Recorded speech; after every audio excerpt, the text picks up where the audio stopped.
India के काफ़ी सारे कॉलेजेस में, इनफैक्ट इंडिया के टॉप कॉलेजेस में सीट्स वैकेंट रह जाती हैं जो प्रीमियर काउंसलिंग अथॉरिटी है उनकी फाइनल काउंसलिंग के बाद भी। और काफ़ी सारे स्टूडेंट्स को नहीं पता होता कि काउंसलिंग का सिलसिला एक्चुअली कैसे आगे बढ़ता है, कौन कौन सी काउंसलिंग अथॉरिटीज़ हैं जो काउंसलिंग कंडक्ट करवाती हैं।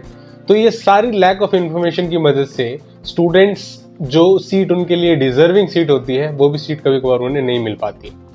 तो दोस्तों इस वीडियो में मैं आपके सामने CSAB के बारे में इंफॉर्मेशन लेके आया, central seat allocation board. CSAB basically जब आपकी जोशा की काउंसलिंग खत्म हो जाती है उसके बाद सीट एलोकेशन का प्रोसीजर स्टार्ट करता है। तो CSAB से जुड़ी हुई सारी इंपॉर्टेंट डिटेल्स मैं आपको बताऊंगा, इसके कितने राउंड्स होते हैं, आपको कौन से राउंड में पार्टिसिपेट करना चाहिए और जोशा के पैरेलल में कैसे ये काउंसलिंग कंडक्ट करवाता है, किन इंस्टीट्यूट्स के लिए कंडक्ट करवाता है, इन सभी इंपॉर्टेंट चीज़ को दोस्तों डिस्कस करेंगे।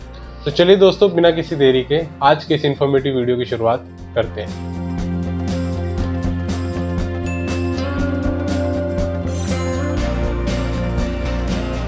दोस्तों स्क्रीन शेयर करके ऑफिशियल वेबसाइट के रेफरेंस से मैं आपको सारी चीजें बताता रहूंगा ताकि आपको बाद में, वीडियो के बाद में भी अगर रेफर करना है तो सेम वेबसाइट को जाके आप डिटेल में चीज़ों को वेरीफाई भी कर सकते हो और ऑन रिकॉर्ड चीज़ों को समझ भी सकते हो। तो दोस्तों क्या होता है कि जोशा, जॉइंट सीट एलोकेशन अथॉरिटी, जिसके बारे में हर किसी को पता होता है, जो इंडिया के टॉप कॉलेजेस जैसे कि IITs, टॉप NITs और जितने भी GFTIs हैं, उसके अलावा काफ़ी सारे इंस्टीट्यूट्स में काउंसलिंग कंडक्ट करवाती है, सेंट्रलाइज काउंसलिंग। और स्टूडेंट्स क्या है, सबसे पहले इसी में सीट लेने की सोचते हैं क्योंकि ज़्यादातर स्टूडेंट्स इसकी काउंसलिंग अटेंड करते हैं और बहुत सारे इंस्टीट्यूशन जोशा के बोर्ड में होते भी हैं। तो क्या होता है कि इनके अलग अलग राउंड ऑफ काउंसलिंग होते हैं, जैसे जोशा की काउंसलिंग राउंड 1 होती है, राउंड 2 होती है, अलग अलग इनके काउंसलिंग के 5-6 राउंड्स होते हैं। ठीक है, ये ऑफिशियल वेबसाइट है जोशा की, जॉइंट सीट एलोकेशन अथॉरिटी। ठीक है, यहाँ पे सारी इन्फॉर्मेशन है इनकी, जो भी मतलब ये लोग अपडेट देते हैं, जो भी नोटिस आते हैं, सारी इन्फॉर्मेशन है। उसी तरीके से दोस्तों क्या होता है कि जब सारी सीट एलोकेशंस जोशा की तरफ से खत्म हो जाती हैं, क्योंकि जैसे मैंने बताया 5 या 6 राउंड ऑफ सीट एलोकेशन चलती रहती है, तो जब ये सारे एलोकेशन का प्रोसेसर खत्म हो जाता है उसके बाद क्या होता है, जोशा सीट एलोकेशन नहीं करती है, उसके बाद सीट एलोकेशन की अथॉरिटी आ जाती है CSAB को। CSAB is basically central seat allocation board, CSAB बोलते हैं इसे। ठीक है, CSAB सीट एलोकेट करती है आपकी। यहाँ पे आपके ज्यादातर इंस्टीट्यूशंस हैं, ठीक है, ज्यादातर इंस्टीट्यूशंस हैं, लेकिन IITs नहीं। IIT में आपको जोशा की मदद से ही काउंसलिंग से आपको मिलेगा वहां पे एडमिशन, लेकिन CSAB की मदद से भी काफी सारे इंस्टीट्यूशन में आपको जो भी सीट बच जाती है, ठीक है, जो भी सीट बच जाती है आपको यहाँ पे CSAB के थ्रू वहां पे सीट्स मिलती है। ठीक है, अब दोस्तों बात ये है कि जब आप जोशा की काउंसलिंग फिल कर रहे होगे तो वहीं पे आपसे एक ऑप्शन मांग लिया जाता है, are you interested to appear in the counselling. ठीक है, वहीं से आपसे चेक बॉक्स में टिक करवाया जाता है। तो आपको हमेशा ध्यान में रखना है कि उसके लिए आप चेक बॉक्स में टिक करें, जिससे क्या होगा कि CSAB की काउंसलिंग भी आप अटेंड कर सको। तो वो आपसे पहले ही पूछ लिया जाता है whether you are interested to attend the counseling or not if the seats are vacant। तो उस चीज़ का आपको स्पेशली ध्यान रखना पड़ेगा यहाँ पे। और CSAB बेसिकली कौन से इंस्टीट्यूशंस के लिए होती है ये भी आपको मैं समझा देता हूँ यहाँ पे। अगर आप इंस्टीट्यूशन टाइप देखोगे इनकी वेबसाइट पे तो यहाँ पे 3 तरीके के इंस्टीट्यूशन है दोस्तों। एक तो है आपका NIT, national institute of technology, फिर है IIITs, Indian institute of information technology, and जितने भी GFTIs हैं उन सभी में जो भी बची हुई सीट्स हैं, फाइनल काउंसलिंग ऑफ जोशा के बाद जो भी सीट बच जाती हैं उसमें सीट एलोकेशन का प्रोसीजर करता है CSAB, तो इसलिए बहुत इंपॉर्टेंट हो जाता है। ठीक है, अब इनके ऑफिशियल वेबसाइट पे दोस्तों जैसे ही हम यहाँ पे आते हैं तो आप देखोगे यहाँ पे 3 चीजें यहाँ पे लिखी हुई हैं दोस्तों। एक तो है CSAB स्पेशल, एक है CSAB NEUT और एक है सुपरन्यूमरेरी। अभी आपके मन में ये आ रहा होगा यार ये 3 अलग अलग चीजें क्या है। सबसे पहले मैं आपको एक एक करके समझाने की कोशिश करता हूँ। ये NEUT समझाता हूँ पहले। NEUT क्या है? NE is for north eastern state and UT is for union territories. कुछ गिनी हुई यूनियन टेरिटरी और नॉर्थ ईस्टर्न स्टेट्स जैसे कि अरुणाचल प्रदेश, आसाम की साइड में जितने भी स्टेट्स हैं, मणिपुर वगैरह, वहां पे क्या होता है, स्पेशल काउंसलिंग जोशा के बाद CSAB NEUT अलग कैटेगरी में चलती है उनकी काउंसलिंग। और CSAB सुपरन्यूमरेरी क्या होता है, लास्ट में जो सुपरन्यूमरेरी सीट्स बच जाती हैं, ठीक है, फाइनली उसका इस कैटेगरी में जाके काउंसलिंग कंडक्ट करवाया जाता है। ठीक है, तो ये जो CSAB स्पेशल है ना, स्पेशल, ये बहुत इंपॉर्टेंट हो जाता है दोस्तों। अब मैं आपको एक एक डिटेल में बताता हूँ, लेकिन CSAB स्पेशल क्यों है एक्चुअली, क्योंकि ये 2 राउंड ऑफ काउंसलिंग कंडक्ट करवाता है जोशा के बाद, जहाँ पे मैक्सिमम स्टूडेंट्स आ सकते हैं अलग अलग स्टेट के। और काफ़ी सारे इंस्टीट्यूशन की काउंसलिंग सीसैप स्पेशल में ही होती है जो जोशा के अंडर फॉल करते हैं। इसीलिए ज़्यादातर स्टूडेंट सीसैप स्पेशल में ही एनरोल करते हैं। अब होता यह है, जैसा कि आपने जोशा में काउंसलिंग में रजिस्ट्रेशन किया था पहले, उसके बाद आपने अपने प्रेफरेंसेस भरे थे, होता यह है कि जोशा के बाद सीसैप में आप आते हो और यहाँ पे अपने सारे कॉलेज प्रेफरेंसेस डालते हो। तो कोई भी चीज़ जोशा की और सीसैप की टुगेदर नहीं चलती है, ठीक है, एक के बाद एक चलती है। इसका मतलब क्या है कि जब जोशा का सारा काम खत्म हो जाता है उसके बाद सीसैप में आते हो तो आपको सारे कॉलेज प्रेफरेंसेस और जितने भी आपके प्रेफरेंसेस हैं वो दोबारा भरने पड़ेंगे, दोबारा रजिस्ट्रेशन करना पड़ेगा सीसैप काउंसलिंग के लिए अलग से। अब वो 3 कैटेगरीज हो सकती हैं, या तो सीसैप स्पेशल हो सकता है, या सीसैप एनयूईटी हो सकता है, या सीसैप सुपरन्यूमररी हो सकता है, ठीक है। जिस भी कैटेगरी में आप भरना चाहो भर सकते हो। अब ये तीनों कैटेगरी को मैं आपको थोड़ा डिटेल में समझाने की कोशिश करता हूँ, ठीक है। ये सारी इन्फॉर्मेशन आपके लिए बहुत बहुत हेल्पफुल होगी, क्योंकि अभी तो क्या है कि आने वाले टाइम में आप जेई मेन के दोनों अटेम्प्ट्स दोगे, फिर जेई एडवांस का एग्जाम दोगे। उसके बाद क्या होता है कि जून के आसपास, कहीं ना कहीं जून जुलाई के आसपास आपका एडमिशन स्टार्ट होता है। तो जुलाई एंड में और अगस्त में सीसैप एक्टिव होता है बेसिकली, जब आपका जोशा का खत्म हो चुका होता है जून जुलाई में। तो वहाँ पे ये सारे इन्फॉर्मेशन आपके लिए बहुत बहुत रेलेवेंट होगी, इसलिए पहले यही बात मैं आपको समझा देता हूँ। काफ़ी सारे लोग भूल कर जाते हैं और इसमें अटेंड नहीं करते हैं। तो स्टार्ट करते हैं दोस्तों एनयूईटी से। एनयूईटी जैसा मैंने आपको बताया, NUET is basically north eastern states and some union territories, ठीक है, इसको बोलते हैं एनयूईटी। अब यहाँ पे साफ साफ लिखा हुआ है कि जो सीट एलोकेशन है आपकी engineering, technology, architecture, pharmacy courses में, ये सारी डिग्री लेवल टेक्निकल इंस्टीट्यूशन की जो AICTE की अप्रूव्ड है इन स्पेसिफाइड नॉर्थ ईस्टर्न स्टेट्स में और यूनियन टेरिटरीज में, आपकी सीसैप NEUT कैटेगरी से होने जाएगी। तो आपको इसके लिए रजिस्ट्रेशन कब करना है? अगर आप किसी नॉर्थ ईस्टर्न स्टेट्स में पढ़ना चाहते हो या इन यूनियन टेरिटरीज में जो आगे जाके मैं बताऊंगा आपको इसमें पढ़ना चाहते हो, तब आपको यहाँ पे रजिस्ट्रेशन करना होगा।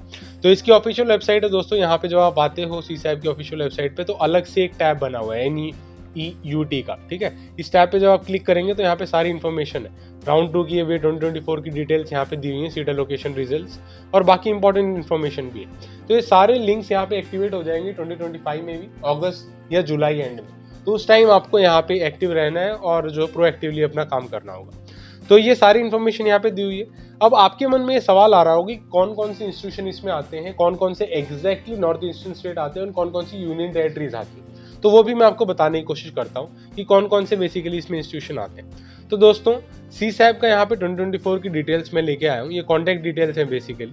तो होता क्या है, अब यहाँ पे centre in charge name and affiliation यहाँ पे दिया हुआ है, ठीक है। तो यहाँ पे अरुणाचल प्रदेश से स्टार्ट करते हैं। This is the first state of north eastern state. Arunachal Pradesh में 2 इंस्टीट्यूशन है, पहला तो है ये और दूसरा है यहाँ पे गवर्नमेंट ऑफ अरुणाचल प्रदेश ईटानगर। दोनों ईटानगर में इंस्टीट्यूशन ये लोकेटेड है और यहाँ पे इनकी इन्फॉर्मेशन दी हुई है। बेसिकली आप यहाँ पे मोबाइल नंबर दिया हुआ है, इनका पर्टिकुलर कॉन्टैक्ट पर्सन दिया हुआ है। पॉइंट इज यहाँ पे Arunachal Pradesh is a north eastern state जिसकी काउंसलिंग सीसैप के थ्रू होने जा रही है इस कैटेगरी। दूसरा है आपका आसाम, यहाँ पे भी 3 अलग अलग कैटेगरीज हैं, गुवाहाटी में अलग अलग इंस्टीट्यूशन है बेसिकली, और तीनों की जो भी काउंसलिंग अथॉरिटी है वहाँ पे जो भी कंसर्न पर्सन है, जो भी उनका स्पॉक है, उनके कॉन्टैक्ट नंबर्स यहाँ पे दिए हुए हैं। आगे है दोस्तों मणिपुर। मणिपुर में भी 2 इंस्टीट्यूशन है, यहाँ पे आप देख सकते हो, ये और ये दोनों ही इंस्टीट्यूशन में आप बेसिकली कॉन्टैक्ट नंबर्स वगैरह दिए हुए हैं। अब तो कॉन्टैक्ट मत करना, ऑब्वियसली 2024 की इन्फॉर्मेशन है, लेकिन 2025 में भी आपके लिए इन्फॉर्मेशन काफ़ी रेलिवेंट रहेगी, आपको पहले से पता रहेगा, इसलिए मैं आपको सारी इन्फॉर्मेशन डिटेल में दे रहा हूँ। मेघालय में भी 2 इंस्टीट्यूशन है जिसके बारे में यहाँ पे इन्फॉर्मेशन दिया हुआ है। फिर मिजोरम जिसमें 2 इंस्टीट्यूशन है, उनकी इन्फॉर्मेशन भी यहाँ पे दी हुई। So these were basically the north eastern state, we are not yet over. Nagaland भी है यहाँ पे 2 इंस्टीट्यूशन। फिर सिक्किम में भी 3 इंस्टीट्यूशन आते हैं, यहाँ पे तीनों की इन्फॉर्मेशन दी हुई है। और त्रिपुरा में भी 3 इंस्टीट्यूशन आते हैं, तीनों की इन्फॉर्मेशन यहाँ पे दी हुई है। और फिर शुरू हो जाता है हमारा बेसिकली अंडमान निकोबार आइलैंड और यूनियन टेरिटरीज जो है अलग अलग। तो यहाँ पे अंडमान एंड निकोबार आइलैंड में पोर्ट ब्लेयर में जो इंस्टीट्यूशन है, यहाँ पे भी हम कांटेक्ट कर सकते हैं। और इसके बाद आता है दमन एंड ड्यू की कांटेक्ट डिटेल्स भी यहाँ पे दी हुई हैं, ठीक है। इसके बाद लद्दाख में भी वो यूनियन टेरिटरी आप जानते हो, तो वहाँ पे भी कांटेक्ट इन्फॉर्मेशन उनकी दी हुई है। एंड लक्षद्वीप में भी 2 इंस्टीट्यूशन है, दोनों कांटेक्ट डिटेल्स दी हुई हैं। NERIST की भी 2 इन्फॉर्मेशन यहाँ पे गिवन है। एंड फाइनली दादरा नगर हवेली की भी 2 इन्फॉर्मेशन यहाँ पे गिवन है, जो अलग से एक यूनियन टेरिटरी है। तो जितने भी आपके नॉर्थ ईस्टर्न स्टेट है जो मैंने बताए और जितने भी यूनियन टेरिटरीज मैंने बताए, उन सभी की काउंसलिंग बेसिकली इस पोर्टल से होगी। CSAB के NEUT के पोर्टल से होगी, ठीक है। सो जिसको भी यहाँ पे जाके एडमिशन लेना है वो यहाँ पे एक्टिव रहे और इस पे चेक करता रहे, उसको रेलेवेंट इन्फॉर्मेशन यहाँ से मिल जाएगी।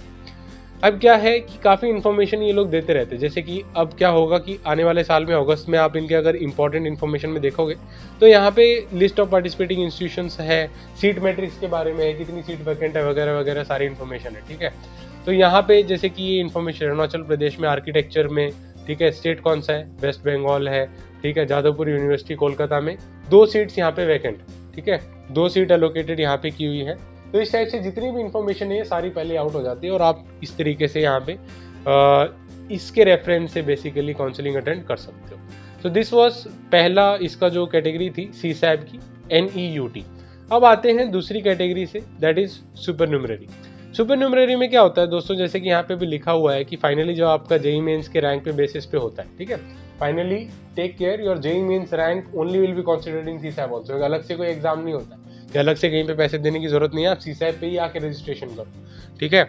तो यहाँ पे CSAB के बारे में सारी इन्फॉर्मेशन दी हुई है और जो हमारी सुपर न्यूमररी सीट्स हैं कुछ बेसिकली एडमिशन के लिए, कुछ गिने चुने NITs के लिए, जहाँ पे सारी इन्फॉर्मेशन है। यहाँ पे सीट्स NIT कैलीकट और दुर्गापुर, ठीक है, सूरत, ये सारी इन्फॉर्मेशन यहाँ पे दी हुई है किस किस के लिए वो अवेलेबल सुपर न्यूमररी सीट्स। यहाँ पे भी लाइक वाइज आप इन्फॉर्मेशन यहाँ से ले सकते हो, राउंड 2 का शेड्यूल देख सकते हो, ये 2024 का भी है। जैसे 2025 आएगा आपको लेटेस्ट इन्फॉर्मेशन यहाँ पे मिल जाएगी और मैं पॉसिबली कोशिश करूँगा उस टाइम भी वीडियो बना के आपको सारी इन्फॉर्मेशन दूँ।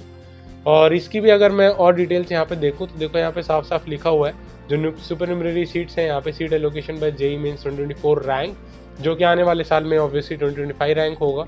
तो यहाँ पे भी union territory Dadar Nagar Haveli, Daman and Diu, Lakshadweep and Andaman and Nicobar, ठीक है। यहाँ पे कौन कौन से NIT हैं, NIT में कितनी सैंक्शन सीट्स हैं, सीट अवेलेबल कितनी है, तो ये सारी इन्फॉर्मेशन आपको बेसिकली यहाँ पे अलग से दे दी जाती है। इनका पूरा ब्राउचर होता है, आप जो है जो मैंने ओपन कर रखा है इनका बेसिकली ब्राउचर ही है सुपर न्यूमररी राउंड के लिए। CSAB की पूरी डिटेल्स है यहाँ पे, सारा इन्फॉर्मेशन ब्राउचर है। तो ये सारी इन्फॉर्मेशन आपको यहाँ पे मिल जाती है, ठीक है। कौन कौन से सीट्स यहाँ पे वैकेंट हैं, कौन सी काउंसलिंग अथॉरिटी है जो काउंसलिंग करवा रही है, ये सारी इन्फॉर्मेशन यहाँ पे आपको डिटेल में मिल जाती है, ठीक है। ये थी इसकी दूसरी कैटेगरी। अब बात करते हैं इसकी तीसरी और I would say most important, सबसे इंपॉर्टेंट कैटेगरी की। ये है CSAB special, central seat allocation board special. Special क्यों बोला जा रहा है दोस्तों, क्योंकि ये जोशा की सारी काउंसलिंग होने के बाद एक स्पेशल राउंड कंडक्ट कर रहे हैं सीट एलोकेशन के लिए, जिसको राउंड 1 और राउंड 2 भी कहते हैं। तो इन स्पेशल राउंड में क्या होने जा रहा है, यहाँ पे सीट एलोकेशन करवाई जाएगी। तो यहाँ पे साफ साफ लिखा हुआ है दोस्तों, जैसे 2024 के लिए इन्फॉर्मेशन दी हुई है कि सीट्स जो है आपकी NIT और जो इंस्टीट्यूशन जैसे मैंने बताया IIIT और जितने भी आपके GFTIs हैं, उनमें जब 5वां राउंड भी खत्म हो जाता है ना जोशा का, उसके बाद इनका स्पेशल राउंड स्टार्ट होता है। स्पेशल राउंड 1, स्पेशल राउंड 2, 2 होते हैं इनके राउंड, ठीक है, जनरली। अभी क्या है यहाँ पे कॉन्डक्टिंग कौन कंडक्ट करवा रहा है, 2024 का कंडक्ट करवाया था NIT सूरतकल, तो उनकी भी सारी इन्फॉर्मेशन यहाँ पे दी हुई है। तो ये सारी वैकेंट सीट लिस्ट और पार्टिसिपेटिंग इंस्टीट्यूशन जितने भी आपके हैं, ये सारे आपको यहाँ पे इंपॉर्टेंट इन्फॉर्मेशन के टैब में अलग से मिल जाएगी। टेंटेटिव सीट्स वगैरह सारी मिल जाती है, ठीक है। जैसे कि अगर मैं आपको यहाँ पे इन्फॉर्मेशन ब्राउचर इनका दिखाने की कोशिश करूँ तो ये देखो यहाँ पे साफ साफ लिखा हुआ है CSAB कैसे कंडक्ट करवाता है काउंसलिंग, और यहाँ पे तीनों राउंड के बारे में डिटेल्स लिखी हुई हैं, स्पेशल राउंड के बारे में, सुपर न्यूमररी राउंड के बारे में, NEUT राउंड के बारे में, ठीक है। ये सारी इन्फॉर्मेशन है और आपका CSAB बेसिकली कौन कंडक्ट करवा रहा है, जो डायरेक्टर है NIT के सूरतकल के, उनके सारी ऑफिशियल इन्फॉर्मेशन यहाँ पे दी हुई है। तो ये भी एक इन्फॉर्मेशन ब्राउचर है इनका, आप चाहें तो इसको डिटेल में जाके देख सकते हैं। ऑफिशियल जो वेबसाइट है जो मैं खोल के बार बार आपको रेफर कर रहा हूँ, इसका लिंक मैं डिस्क्रिप्शन में भी दे दूंगा, आप जाके चेकआउट कर सकते हो, डिटेल में पढ़ना चाहो डिटेल में देख सकते हो। लेकिन क्रक्स ये है कि काफ़ी सारी इंपॉर्टेंट इंस्टीट्यूशन है जिनकी काउंसलिंग यहाँ पे होती है। जैसे कि मैंने खोला हुआ है tentative seat vacancy for CSAB special round 2024। तो यहाँ पे कई लोगों को लगता है जैसे कंप्यूटर साइंस का बहुत क्रेज होता है, अगर मैं सर्च करूँ तो देखो आप कंप्यूटर साइंस देखो BR अम्बेडकर जालंधर के लिए NIT में यहाँ पे आप देख सकते हो कि एक सीट खाली है फीमेल ओनली कैटेगरी के लिए, और न्यूट्रल कैटेगरी में भी एक सीट खाली है OBC NCL PWD के लिए। तो ये जितनी भी लास्ट में सीट्स रह जाती हैं, क्योंकि आप जानते हो कि हर स्टूडेंट चाहता है कि सेफ चले, वो चाहता है कि अच्छे से अच्छा इंस्टीट्यूशन मिले। एक जगह पे सीट कंफर्म होने के बाद वो सोचता है कि कोई बेटर इंस्टीट्यूशन मिल सकता है तो बेटर जगह ले लेता हूँ, सीट को कैंसिल कर दूंगा। तो लास्ट मोमेंट्स में सीट्स कैंसिल हो जाती है। जिसको एड्रेस करने का काम आपका सीसैप जैसी इंस्टीट्यूशंस करते हैं, सीसैप जैसी काउंसलिंग अथॉरिटी करती है, टू बी वेरी स्पेसिफिक।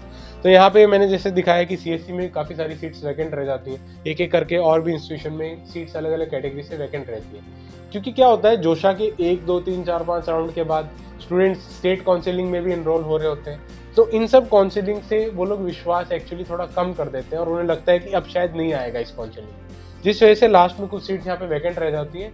जो लास्ट में कंसिस्टेंट रहता है, देखता रहता है, सीसैप के दोनों राउंड अटेंड करता है, उसे पॉसिबली वो सीट मिल जाती है। ठीक है, तो ये पूरा इसका प्रोसीजर रहता है। तो दिस वाज ऑल अबाउट दोस्तों, ये तीनों इनके जो काउंसलिंग क्राइटेरियाज होते हैं, सीसैप स्पेशल राउंड, सीसैप NEUT और सुपरन्यूमरेट। ठीक है, तो ये सीसैप बहुत इंपॉर्टेंट काउंसलिंग अथॉरिटी है दोस्तों, आपकी जोशा की तरह ही ये है।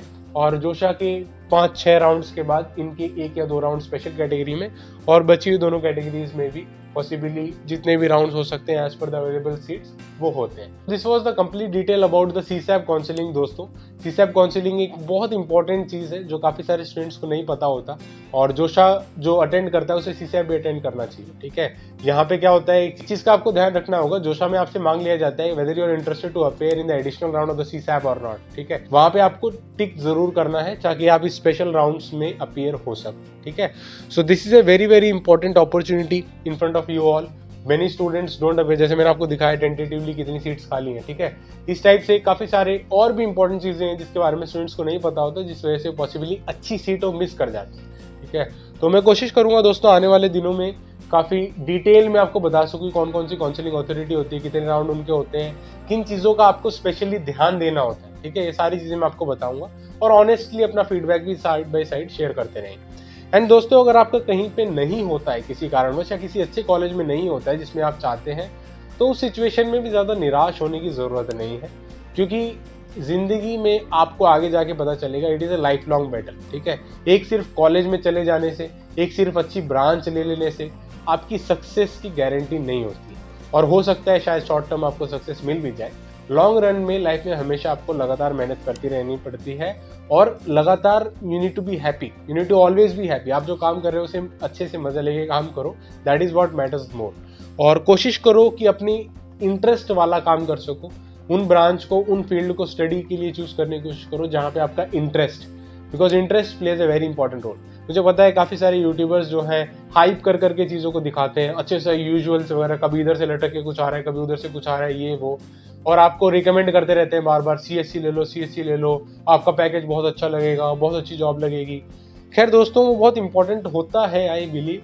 CSC के बाद आपको IT फील्ड में जॉब मिल जाती है, वहाँ पे पैकेजेस वगैरह अच्छे होते हैं, लेकिन एट द एंड जो इम्पोर्टेंस मैटर करती है वो ये है कि आप जो काम कर रहे हैं उससे संतुष्ट है, खुश है या नहीं है। ठीक है, वेदर यू आर हैप्पी और नॉट, दैट मैटर्स मोर। हो सकता है किसी के लिए सिविल इंजीनियरिंग, मैकेनिकल की पढ़ाई ज़्यादा बेनिफिशियल हो, उसे ज़्यादा इंटरेस्टिंग लगती हो। ठीक है, हो सकता है किसी प्रिंटिंग टेक्नोलॉजी से जुड़ी हुई चीज़ें ज़्यादा बेटर हो, तो कुछ भी हो सकता है आपके केस में। ठीक है, तो इसलिए अपने केस को एनालाइज करो, जो आपको इंटरेस्टिंग फील होता है वो करने की कोशिश करो। बाकी किसी और के कहने से टॉप कॉलेज के पीछे या टॉप ब्रांच के पीछे भागने की कोशिश मत करो। मिलता है तो अच्छा है, अच्छे से अच्छा अपने लिए लेने की कोशिश करो, बट अगर नहीं भी मिलता है तो उस सिचुएशन में भी हिम्मत मत हारो, लगातार काम करते रहो, अच्छे थॉट्स और अच्छे लोगों के आसपास रहने की कोशिश करो, अच्छे लोगों का ग्रुप बनाओ। ठीक है, नेगेटिविटी से दूर रहो, नेगेटिव लोगों से दूर रहो, और डिस्ट्रैक्शन से भी दूर रहो। ठीक है, so I wish you all the very best दोस्तों। आपको जो भी लाइफ में चाहिए आपको डेफिनेटली मिले। और अगर आप डिस्ट्रैक्शंस के बारे में और डिटेल में जानना चाहते हो, कि मैं जानता हूँ डिस्ट्रैक्शंस एक वीक पॉइंट हो जाता है स्टूडेंट्स का, एक सबसे बड़ा रोड ब्लॉक बन जाता है आपके सक्सेस में, तो डिस्ट्रैक्शन के ऊपर अलग से मैंने डिस्कशन किया हुआ है, इसको आप डायरेक्टली ये जो वीडियो होवर हो रही है इस पर क्लिक करके देख सकते हो। वीडियो देखने के लिए बहुत बहुत शुक्रिया दोस्तों, thank you so much for watching. जय हिंद, वंदे मातरम।